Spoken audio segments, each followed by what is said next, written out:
Hey everyone, welcome to episode 2 of The Brave in the Wild, a podcast by Eat What You Kill, hosted by myself, Tim Kaverman. In this episode, I'm joined by Dallas Abel from the Kai Ika Project. We discuss their goals of changing perceptions around waste and unwanted fish parts. Dallas describes their mission of prioritising maximum utilisation and how, with a passionate team and meaningful partnerships, they are making notable progress and building something truly special.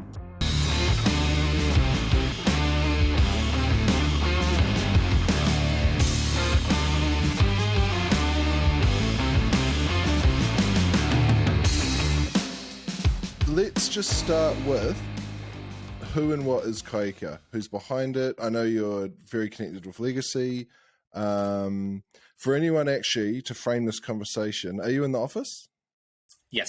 So Dallas is at the Legacy HQ, I guess you'd call it. Basically, yeah. Which is where Kai Ika is also run out of. And just to set the picture, the Legacy office is actually a big epic house in Newmarket.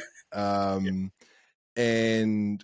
out the back, you'll find a big wooden smoke shed where they smoke all their fish every Monday, which gets shared out to community, friends, family, and the other partners that they're aligned with.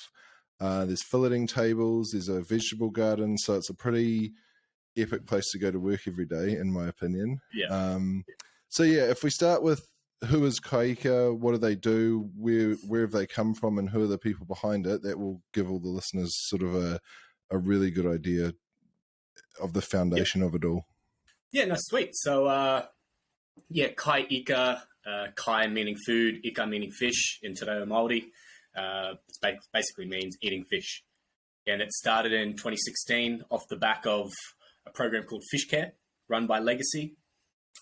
If you're not aware of Fish Care, it's basically a whole lot of principles that help guide recreational fishermen, help them reduce their impact on the marine environment. So it could be, hook structure, different baits to use, when is a good time to fish in the year, when try to avoid fishing. And one of the main principles for Fish Care is maximum utilization. So we don't only have to address how we're catching fish and how to reduce our impact that way, but also how we're consuming the fish to the nth degree. So maximizing each fish we remove from the ocean so we don't need to remove as many. So that was one of the principles of Fish Care. And back in 2016, the Outboard Boating Club of Auckland, or OBC, down on Tamaki Drive, they've got a fish filleting bench, a whole station actually. So they fillet people's fish, or they fillet their own fish, and then all the heads and frames just end up in a skip bin, and they would send that to landfill. And that was just normal practice for them. That was normal practice for everyone, really. Yeah. Back in those days, there was no alternative. People didn't see value in fish heads and frames. People weren't asking for it, so they weren't given it. So Legacy hooked up with OBC, as well as the Papatūnuku Kokiri Marae in Mangere, and basically formed Kai Ika, with the goal to recover as many fish heads and frames as possible whilst feeding the community who really value these parts of the fish. So down in South Auckland, it's the largest population of Polynesians in the world, exceeding Polynesia itself. It's 15% of Auckland population are Polynesians. Yeah. So these cultures, their bodies are built on eating fish heads and frames. They love it, and they respond best to it. So to them, it's a first form of food. It's not a byproduct of fishing. Exactly. Well, it has been their first form of food for hundreds, for thousands of years. Yeah. But unfortunately now, it's come to a point where fishing it can be an expensive pastime, an expensive sport, and unfortunately, some people don't have access to that resource. They don't have boats. They don't know how to fish. This information hasn't been passed down to them. And they haven't had any seafood recently. I know some Māori Pacifica people who have never been fishing in their life. Is that just because they don't have the resource to do it? Yeah. They're from these lower socioeconomic areas down in South Auckland. Yeah. Their families have never fished, or their recent generations haven't fished, so that hasn't been passed on to them. They don't really know how to fish. So that information has been lost. Yep. And yeah, from that, Kai Ika was born. There was a need, there was a supply. Kai Ika simply provided the logistics, picking up, dropping off these fish heads. And it's grown ever since. Who are the people behind Kai Ika? Who's the team that sort of started it? It obviously it didn't happen overnight, and I think there's a bit of history there, and probably a whole nother episode on some of the people behind it. But I just thought to frame Kai Ika as an organisation, or the organisation behind it. Do you want to speak to who are the people, the team that sit behind it? Yes. So Kai Ika is a legacy-run initiative. I'm sure you'll speak about legacy in a couple of other episodes. That'll take up a lot of your time. We'll be more than happy to give me the 2-minute overview on legacy, just for those listening. Yeah. So Legacy is a non-profit organisation focusing on looking after the marine environment, restoring abundance of fish populations, and giving the next generation a fair go. Yep. So that's the short pitch, and it basically we rally the government to do better. Basically, we think the status quo isn't good enough, and the fact is the fish populations are declining. They've been declining for decades, and it's not getting any better. So that means something's wrong, and we believe something has to change in a large scale. That's what we represent at Legacy, and part of Legacy, obviously, Kai Ika comes into the fisheries management, the fisheries conservation side of things through utilisation, because Legacy believes utilisation is conservation. So if one fish can feed more families than it has done historically, then you won't have to catch more fish. You can go out, catch 3 fish, feed your family and your neighbours, rather than going out and catching all 7 of your fish and feeding yourself and your neighbours and throwing away the heads and frames.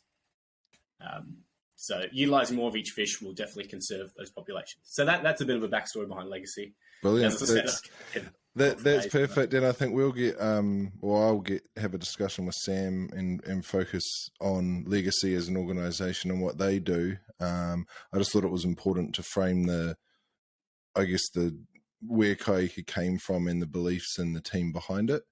Okay, so tell me more about the Kai Ika team and the people that keep the wheels turning. Yeah, so of course there's the marae, the whole whānau are great, but there's also our new distribution side of things, as well as our filleting team. So we've got Dave Ahoya, he's our filleter extraordinaire, the filleting ninja. He's brilliant, He's very fast. So he's been in the industry for over 30 years, filleted fish for Legacy for many, many years now, different fishing competitions, and we secured him full-time. So he now works for us, full-time. And now we have a lead hand of Kai Ika, so helping with the day-to-day operations in Louis Malcare. We have a new volunteer turned employee, Lena, helping us out on a casual basis. We've got a whole lot of volunteers that are helping out on the weekends. So they'll help out at our filleting station or help with distribution, help with Kamawana collections. And then, we've got a few team behind the operations. So myself, I'm the project coordinator. Yep. We've got Sydney, who is the volunteer coordinator. Of course, Sam Wolford and Scott McIndoe. Yep. Overseeing a lot of the stuff. And our accounts team, it's quite a large team, continually growing. And, we are still looking for people. We're always looking for people. I was just going to say, if there's anyone in particular looking for, now's your chance. Yes. So what we have to do is we recognise our filleting service is very seasonal. Yeah. During the winter, we don't fillet much at all. But what happens then is, Dave Ahoya and our other filleters, they'll jump in at the likes of Scott Seafood and a few other retailers just to help them pick up the slack. And we're really fortunate to be able to do that. But what we're planning for next summer is a full-time fish filleter. Okay. But what that means is we have to start training them now. It could be a young guy, it could be an old guy with a lot of experience, it could be someone just out of school with no experience. We want to bring someone on board, help train them around Kai Ika, teach them our philosophies, our ethos, and then how to fill it. And then come next summer, we'll have an even bigger team, because we're expecting even bigger things next summer. There's still the likes of Half Moon Bay, Gulf Harbour, all these different marinas around Auckland that are untapped in terms of the fish filleting service. So we could potentially set up additional filleting stations around Auckland, so we can create more revenue, feed more people, and recover more fish heads. Okay. And again, that's our main goal, to feed more people through recovering more fish heads. So if you're listening to this and you're interested in a career in filleting and being a part of the Kai Ika team and all the good stuff that comes with that, how should they get in touch with you?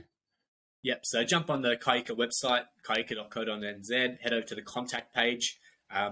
If you want to register your interest in working, or even if you want to volunteer with us, if you want to perfect your filleting technique and you want to volunteer some of your time, you can come down to our West Haven trailer. Dave or Hoya will teach you how to fill it, and then you can jump on the tools and help us on the day as well. Brilliant. So we really implore people to come down and volunteer for us. As I said, we're a non-profit, so we need all the help we can get. So please, head over to the website, kaiika.co.nz, and hit us up. And I think also on that note, any brands or businesses that want to support you in any way are also free to contact you, I assume? Yes, please. I know you've got So partners we're always looking for additional funding. Our resources are stretched as it is. So anyone who wants to get on board in terms of sponsorship or partnership, please head over to our website, kaiika.co.nz, fill in the details, or contact me directly, dallas@legacy.co.nz. Brilliant. And we'll be in touch. More than happy to bring more people on board. The more the merrier. Awesome. I've actually personally worked with you and your team across a few projects now, and I've met everyone from, the guys on the front line filleting the fish in the weekends through to your team in the office. So if you wanted to touch on the sort of people that you employ that really help you drive this mission home, I think that would be really cool. And one point I'd like to make is everyone I've met in your team, regardless of what their role is or where they're based or what they do, they all seem to share your passion and the sort of general. They're all really invested in the cause, I guess you could say, and they've got some skin in the game in regards to their beliefs and obviously how they live their lives as well. Yeah, no, 100%. And without our team, we'd be nothing. The only reason why Kai Ika has been so successful is because of the passionate people behind it, as well as the passionate sponsors and the supporters. But predominantly, it's the team who started it, the team who have continued to grow and develop, and our team continues to grow in numbers. So back in 2016, it started just with this idea to collect 17 kilos of fish heads, and that was volunteers. So that was Lionel Hotene, the Papatunuku Kokiri Marae, the Kaitiaki, the guardian of that marae. And just a bit of a backstory behind that marae. They're a marae focused around supplying food. So different marae have different purposes, I guess you could say. I don't want to get into too much. But, this marae was set up to feed the community, to provide food for them. So they've got a huge garden out in South Auckland where they grow tens of thousands of kumara every year, just to feed to the community. So there's actually a really good video on YouTube that if anyone wants to learn more about it, they can search this up. And there's actually a really good video that shows the marae and shows everything they do and the people, which is what I guess you're about to talk about. I just thought I'd say that because I found it the other day when I was looking. Was that on our YouTube channel? Yeah, it was. Yep. Yeah. Yes, on our YouTube channel, the Kai Ika Project. You can look it up. I think we've got a handful of followers. Well, follow it. If you go and look at it, follow it. I think there'll be some awesome things coming. Yes, indeed. This whole marae whānau, Lionel, his wife Val, and all the kids, they're all heavily invested in Kai Ika and in the whole kaupapa. So around maximum utilisation, around addressing food insecurity in their community. Everywhere you look in South Auckland, there's a McDonald's, there's a fast food restaurant. So rather than continually seeing their community eat crap, fast food, they started this marae and provide them with good quality marakai or vegetables, as well as kamoana, so seafood. Lana Hotene and the whānau, they're an amazing family down there. Have you actually been down to meet them before? I haven't, no, but I think we have discussed it, so I think at some stage I will. 100%. After watching the video, I actually thought it seemed like a place I wanted to go and take photos, to be honest. I know, it's an incredible place. It seemed like a pretty incredible place. So were they sort of the first, I guess, partners or recipients of the good work that Kai Ika were doing? Were they sort of not the test case, but I guess the campaign or the partnership where you first realised, okay, this is a much needed service and it's something we could really build on? Yeah. So it's important to note that although Kai Ika is a legacy-run initiative, it is a complete partnership. It's a collaboration. So the Papatūānuku Marae, they are Kai Ika, and Kai Ika is them. Okay, that's an important note then. So it's the Marae, Legacy, and OBC. So these three organisations teamed up together to help to basically turn this Kai Ika idea into a reality.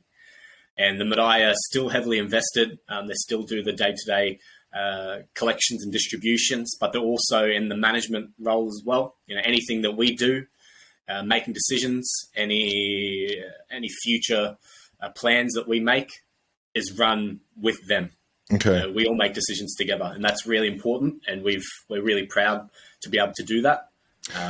Do you think it's been of huge benefit having them as partners who are so involved in the community and really in touch with the people who you're helping and who the fish heads and frames are actually going to help? Do you think without that partnership, you would have been able to get into the communities to get these products to them?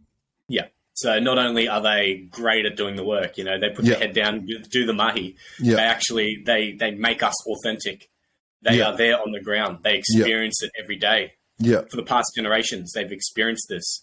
Whereas some of the other legacy team, OBC, predominantly Pakeha, haven't really dealt with South Auckland communities really ever. So to be able to have them involved in our day-to-day operations and all the decision-making is vital. Brilliant. And we are so proud to have them on board and continue to do that work.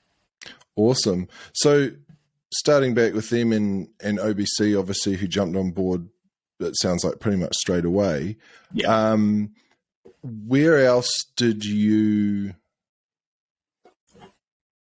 give out your food to? Or is it just the marae, or does it go to other places? Is there other recipients? Can people turn up on their own accord and get it, or is it all quite a structured process to ensure it does get to the people that really need it?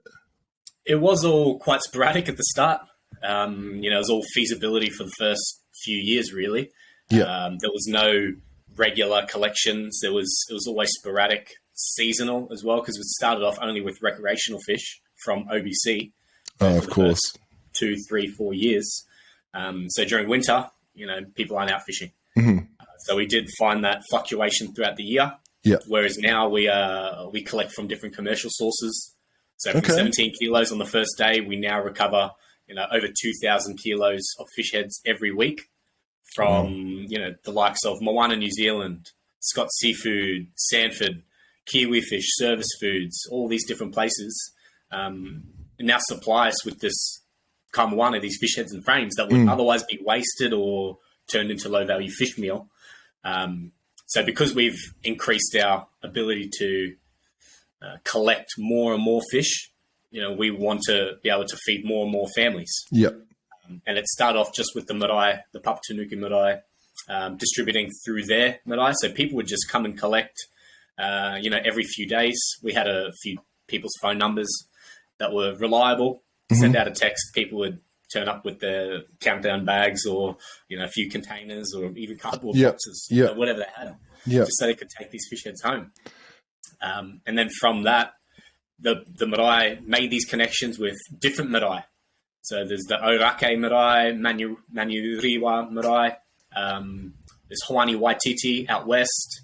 So it's not just marae, it's now church groups as well. So we've got the Fijian church community down in South Auckland, the Tongan and Samoan church communities, and just random people, wanting to be involved, wanting access to fish heads.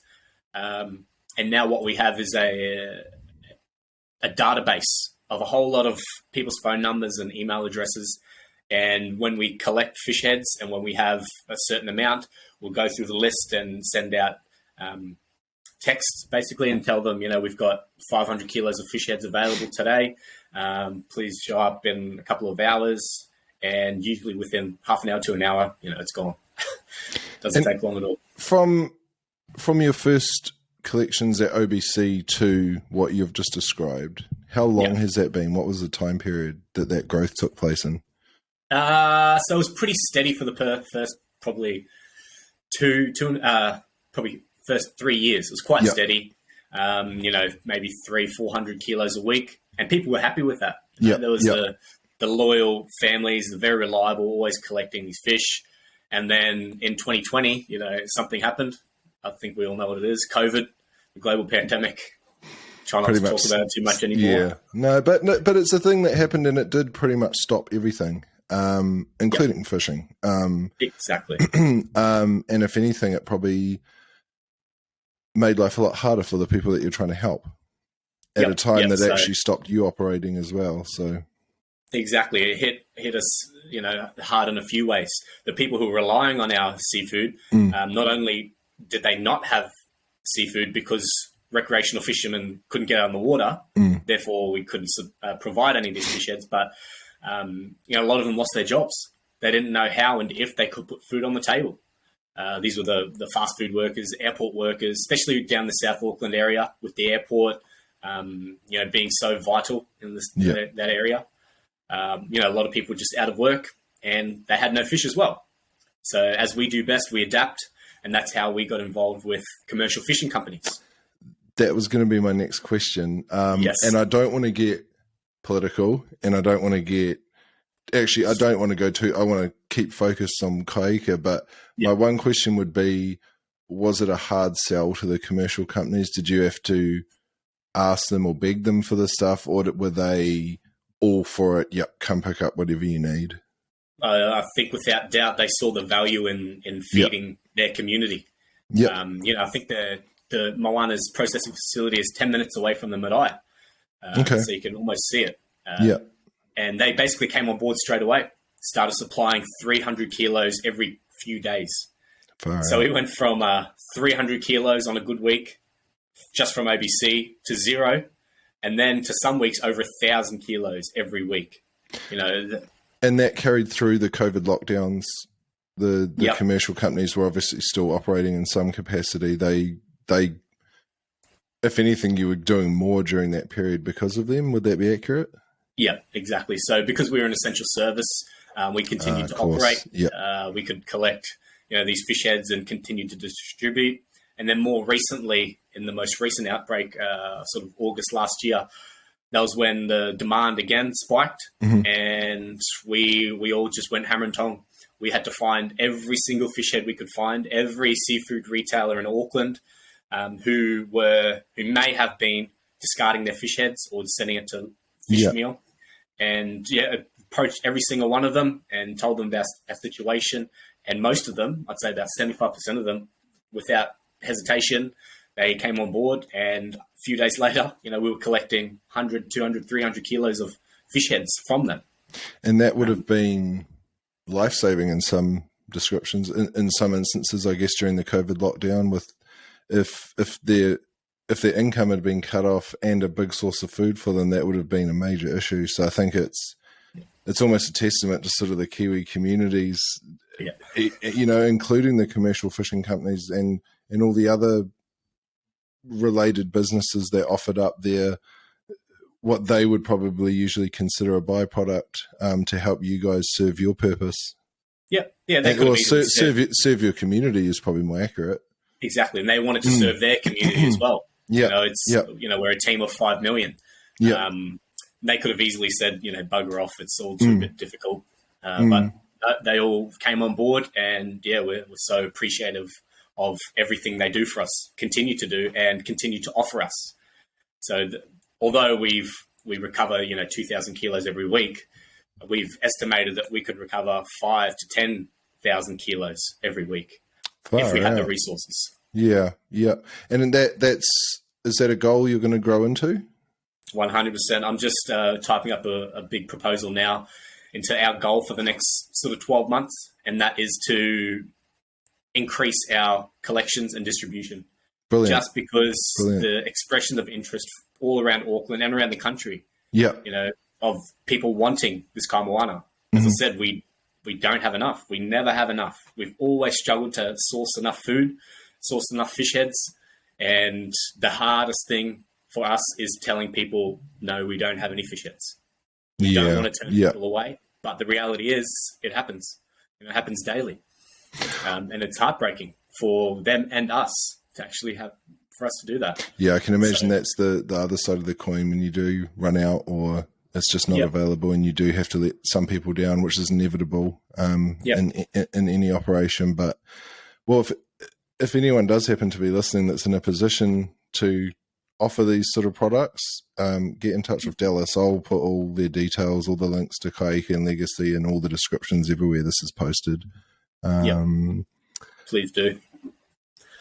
Touching on what Kai Ika does day to day, aside from distributing the food, how do you collect it at the marinas? Because I know you started at OBC. They obviously grabbed it and ran with it and gave you what you needed to set up your filleting station there.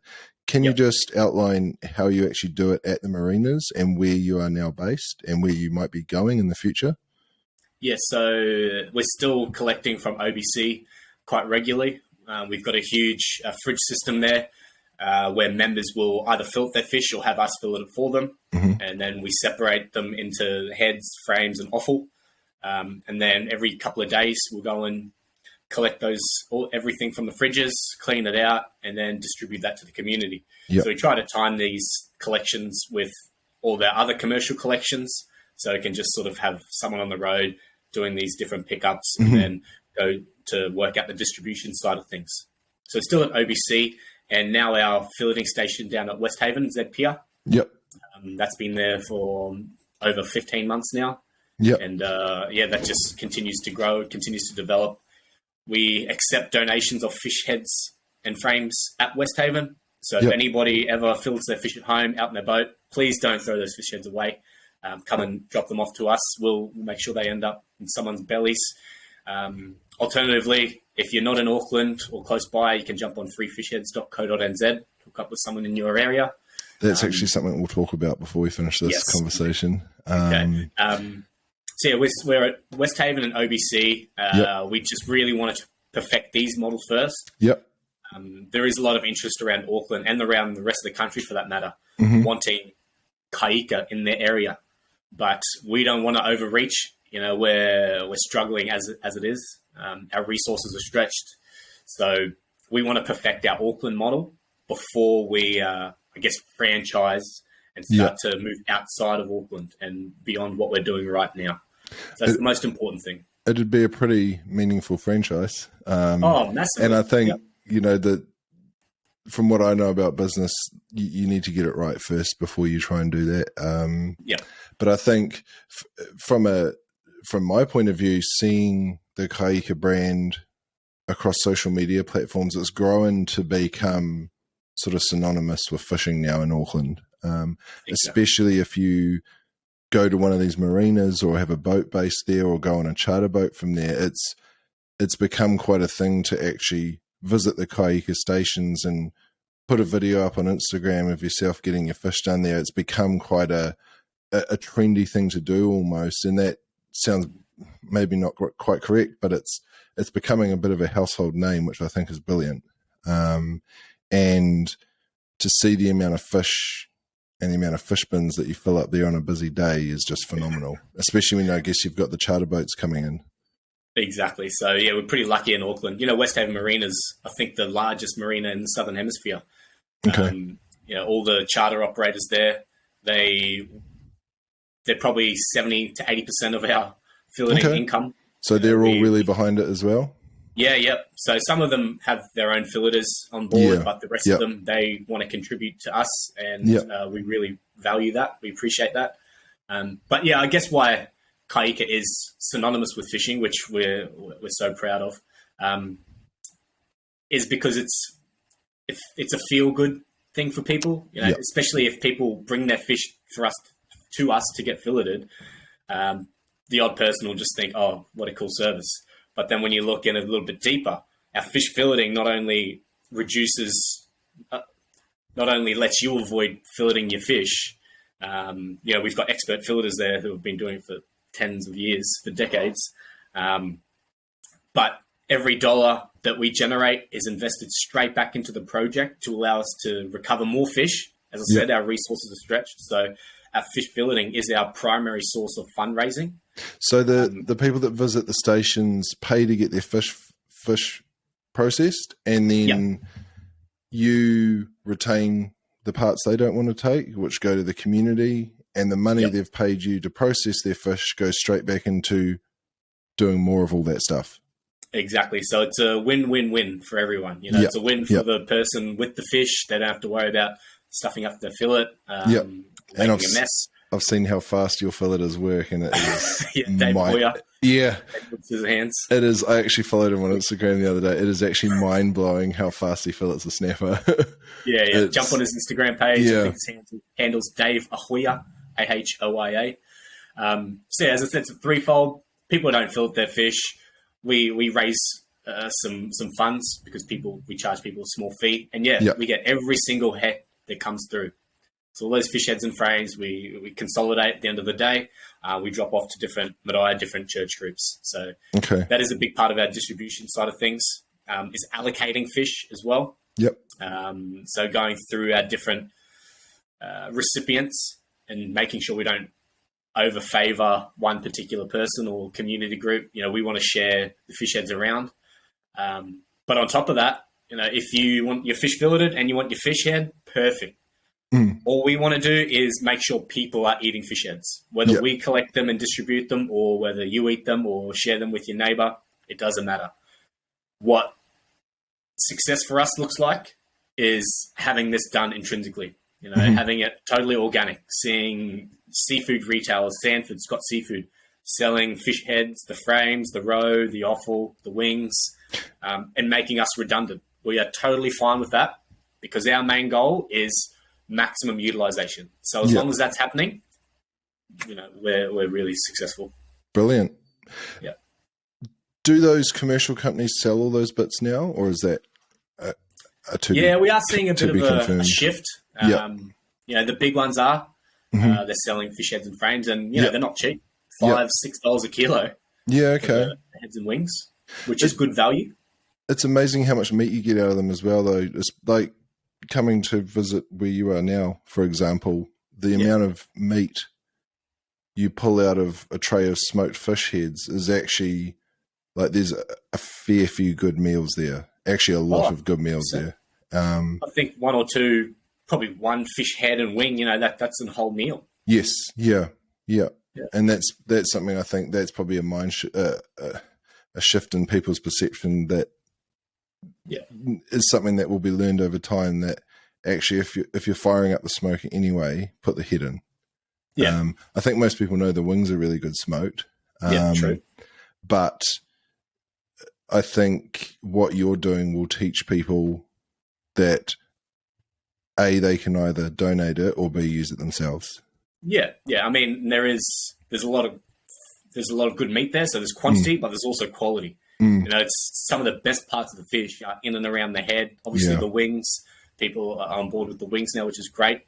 But the cheeks, inside the eye itself, even the jawbone, there's a few little layers in there. Yeah, it is scary for people, and can be quite strange, you know, trying to cook this whole fish head.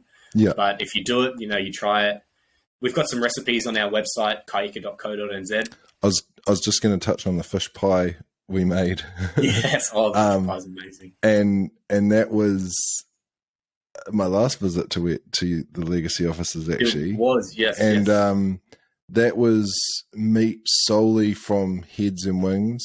and fish roe that had all been smoked. And actually the recipe for this is on your website as well, isn't it? It is, it's up there literally right now. The best smoked fish pie I've ever had.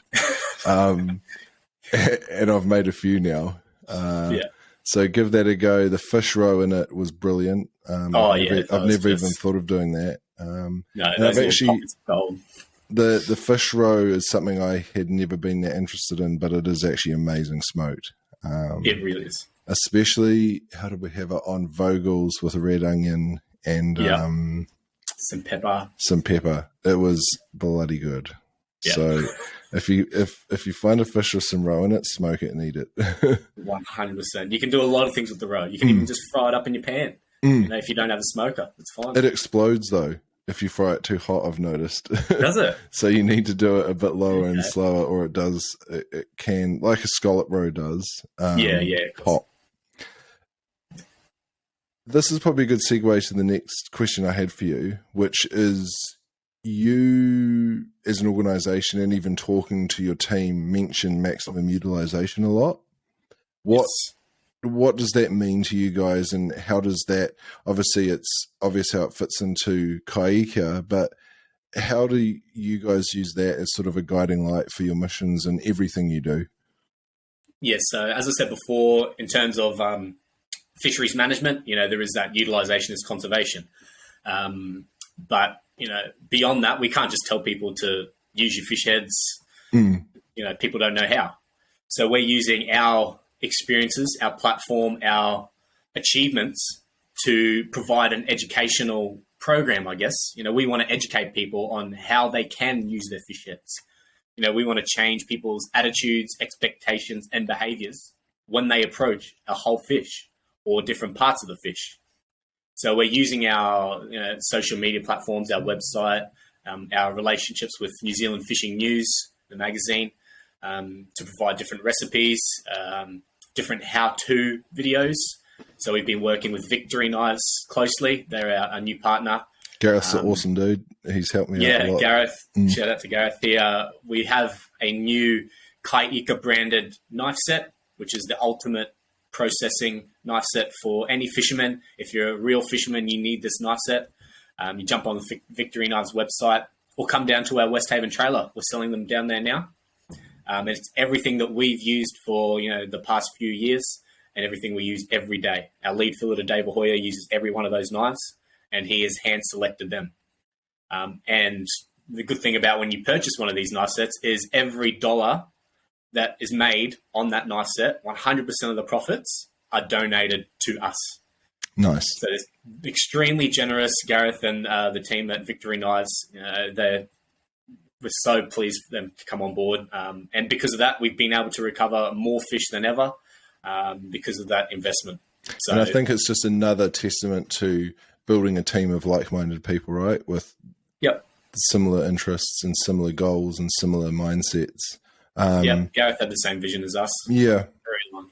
And if they come down to the trailer and buy one, they might get a lesson in how to keep them sharp even. Exactly. Yeah. So down at and if you bring your Kai Ika branded knife down to our West Haven trailer, you'll get free sharpening as well.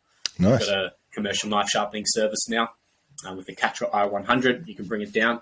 If you just have your normal knife, we charge a small fee, but if you bring a Kai Ika branded knife, we'll do it for free. So you can sharpen any knives down there for people? We can sharpen any knives. I don't think we can do serrated ones. Okay. But, your standard kitchen, bait, safety knives, bring it down. Nice. We'll bring your dull blade back to life. Awesome. Continue on with maximum utilization. How else does that... how-to videos. Yeah. Yeah, so we're working on different filleting how-to videos to make sure people can, make the most of the fish that they catch. But, we're going beyond that. We're looking at how to actually process your head, your frame, the wings, the offal, and how to portion them into edible bits of protein. Yeah. If you're just given a head, frame, and wings, it can be quite scary. You don't know where to start, but we want to normalize processing your head and frame, removing the gills and guts, even keeping those gold bars, the heart, liver as well, little pockets of gold in there. Yep. Separating your wings and how to actually, create these bits of protein So you can cook them in many ways that are possible. Yep. So that's our maximum. Education is a huge part of it, really, to achieve that goal. It's not something you guys are going to do on your own. It's something you're going to teach a generation, I guess, to do, which they can pass on to the next generation. And in time, it just becomes the normal. I assume that's the goal. Yeah. Well, there is a huge nose to tail consumption movement right now, in all resources. Yep. But specifically in the fisheries, because there is so much waste still. Yep. And we're seeing, different organizations jumping on board, wanting to be better and do better. Do you have any other goals or things in the pipeline that will contribute to your mission? Or is the focus at the moment on Kai Ika and growing that as a brand and sort of you use the word franchise, but something that you can set up in other important areas to help people, everywhere, not just in Auckland? I think it's something that if packaged correctly, you could say, right, here's a site, set it up, here's how you run it, this is the team you need. Is that the big goal, to get it everywhere in New Zealand? Yep, 100%. So that's what we're continually working on, every day, every week. Any mistakes we make, any findings we find, we add it into this large standard operating procedure and strategic document. So one day, we can just hand this over and say, here you go, go for your life. It does require some commitment from, certain people in certain areas. But if we can provide them that platform and just say, go for your life, that's what we want. It is difficult to recreate Kai Ika, especially here in Auckland. We're really lucky to have found the Papatūnuku Marae and that whānau down there. They are absolutely incredible. And to have all these charter boats in one marina at Z Pier, very lucky. And to have so much population in one area as well.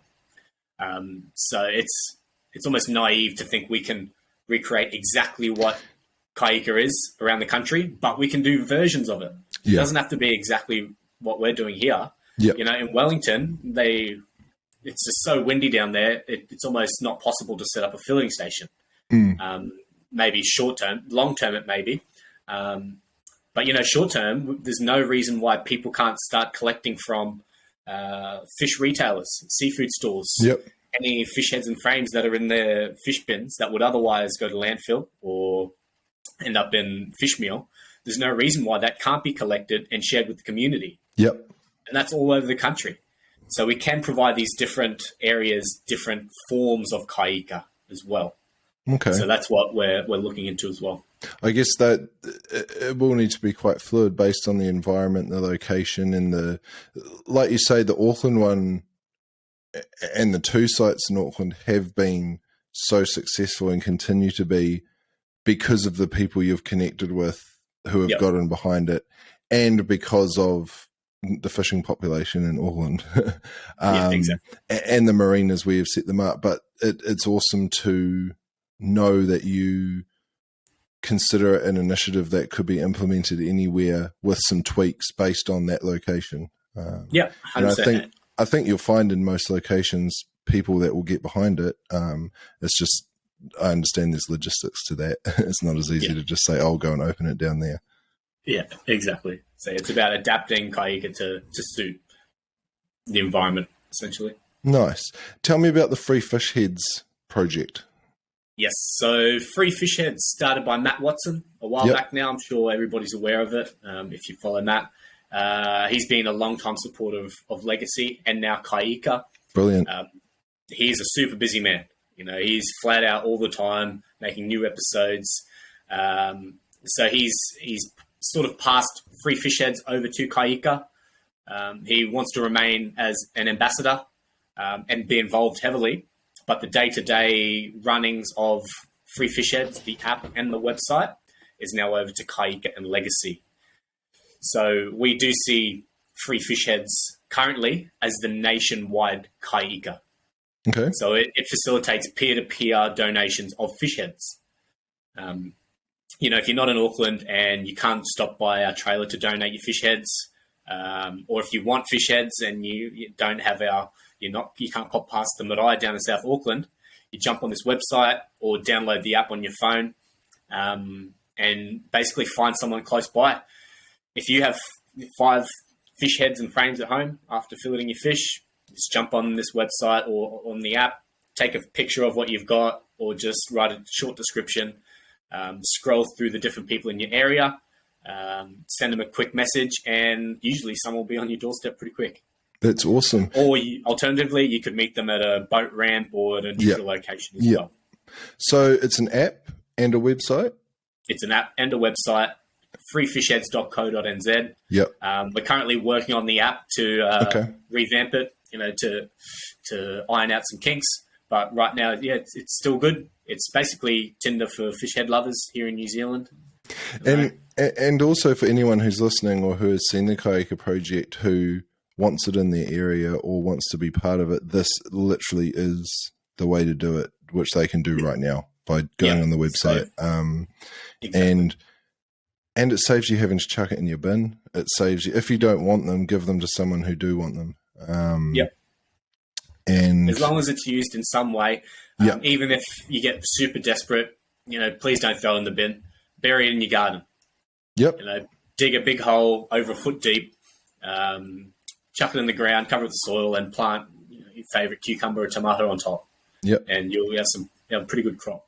I've seen your Likewise, that goes along with the gills and guts as well. Don't throw that away. That can still be used in different ways. You can either eat it. I know up north there's a few communities up there that actually eat different parts of the offal, the stomach and whatnot. But, use the gills and guts buried in your garden. Chuck it in your fertilizer, in your compost. There's different systems now you can pick up from Bunnings for $20. I think it's the Bukashi box. I probably didn't get that name right. I'll find it. I'll have a look for it and I'll put it in the description. It's this little box you can buy from Bunnings. You put your food scraps. It can be, you can use your dairy, your meats and whatnot. And it's no smell as well. And then it goes into the vegetable garden, does it? Yep. And then eventually it breaks down and then you chuck it in your veggie garden. And brilliant. So if you're into growing vegetables and you have some heads and frames with no home, put them in there. So the Papatunuku marae, we do receive a lot of inedible fish parts, so the gills and the guts. So what we do with that is we just bury it in the garden. Down the back, there's a whole lot of trenches underneath the kumara. We've been doing that for the past few years. And this year it's been 2021 was the largest harvest of kumara they've ever had. So it's made a difference. A couple of years after those fish heads were buried. Nice. Coincidence or not? I don't know. But I've read quite a bit online that say it's a good idea. And it's better than fertilizer or better than buying, made fertilizer. 100% organic. If you've got them, use them. Why put them in the bin? Okay. If there's anyone listening who is in a position to help, i.e. they have fish parts that they are a byproduct of what they do, how can they connect with you to get involved? In terms of like a large scale? Yeah, so you can jump on our website, kaika.co.nz, head over to the contact page, flick us a message, or hit us up on Facebook, Instagram. Just slide into our DMs. I'll be more than happy to come and have a chat with you. But as I said, we're trying to collect as many fish heads as we can. Okay. We can never keep up with the demand. It's always a continual struggle. So if you have fish heads that you could donate 1, 2, 300 kilos, 2 kilos, it doesn't matter. We'll take it off your hands and we'll make sure it ends up in the homes and bellies who really appreciate these fish. Okay, so for anyone then in Auckland who does continuously have fish frames they could donate, what's the best way to do it? Bring it down to the filleting station? Yep, you can bring it down to our filleting station at West Haven's at Pier. Yep. Alternatively, jump on your freefishheads.co.nz or find someone in your local area.